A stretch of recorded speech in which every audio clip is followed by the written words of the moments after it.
Imagine this. You're just walking barefoot on the beach. You can feel the warmth of the sand, the cool breeze of the ocean, and hear the waves crashing. But all of a sudden, a tiny crab pinches your toe. Your initial reaction would be, ouch, right? But have you ever paused to think how you felt all of that so quickly? I guess my brain just Well, sort of, but it's actually because of the tiny superheroes in your body called neurons. They're like electric messengers zooming around, delivering signals from your toe all the way up to your brain, saying, hey, something's happening down here. Not only that, but they also let us experience everything from the soothing touch of the sun to the sharp pinch of that crab. Basically, the neurons are the reason why we can think, react, and even feel alive.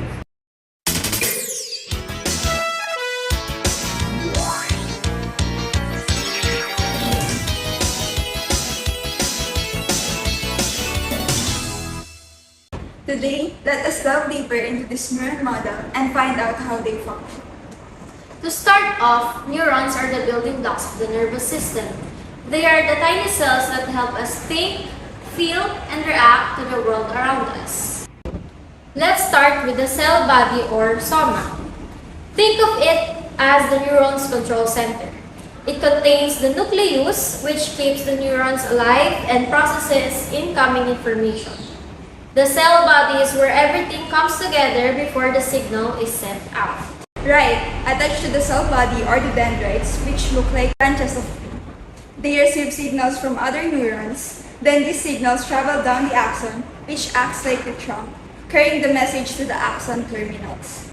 At the axon terminals, chemicals called neurotransmitters are released. These cross a tiny gap called the synapse to pass the message to the next neuron. But how do these messages travel so quickly? Well, the answer lies in a special structure called the myelin sheath.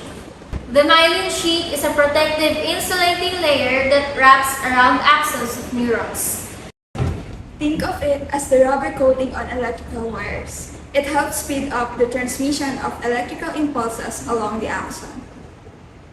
Aside from the myelin sheath, there is also a gap in it called the node of Recanil, which also allows ions to diffuse in and out of the neuron, generating the electrical signal down the axon.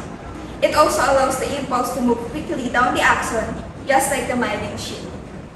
Lastly, we also have the Schwann cells that are attached in the myelin sheath that are essential in the development, maintenance, function, and regeneration of our nerve cells. So basically, neurons work like a relay team, sending information rapidly from one to another. That's how we can react to things, like feeling pain, seeing something, or moving quickly. Remember that beach scenario when the crab pinched your toe? Neurons quickly send signals from your foot to your brain, letting you feel the pain and react instantly. Exactly. Neurons starting from the cell body are the reason why we can sense, think, and respond to the world around us. Without them, we wouldn't even notice that pinch in the first place. So, next time you feel something, just know those tiny superheroes are working hard. I am Juliana Balignasay, And I'm Perea, and we are the representatives of Group B. and we hope you learned something from us. Thank you for watching! Now, I know there's a lot to take in after all of that. That is why we will have some important takeaways. To clearly remember everything about how our neurons work, as mentioned before, neurons have different parts that work together. But to be able to recall any of that, just think of the acronyms SAD as NM. S is from soma, the neuron's control center where everything begins. It keeps the neuron alive and processes incoming information. From the soma, the signals will then go through the axon. The axon is the pathway for transmitting the messages. But prior to that, these signals were transmitted from the dendrites. And the dendrites is the branches that receive incoming signals. Then as the signals travel down, it carries the message to the axon terminals. And the axon terminals, it is where the neurotransmitters are released to send the message to the next neuron.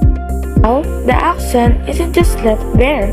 It is wrapped in Schwann cells, which forms the myelin sheet to protect and insulate the axon, like the rubber coating on electrical wires. Here's something interesting. The signals don't just travel in straight line. They actually jump between the small gaps called the node of Ranvier. These gaps in the myelin sheet is where the signals jump to speed up transmission, which makes it even faster and more efficient. Lastly, do not forget about the myelin sheet. It is the insulating layer that wraps around the axon to further accelerate the signal.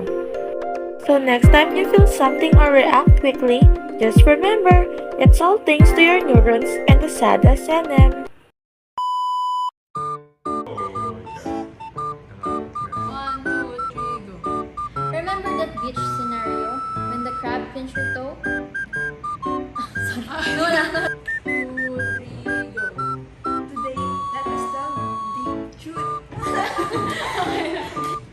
1, 2, 3, go.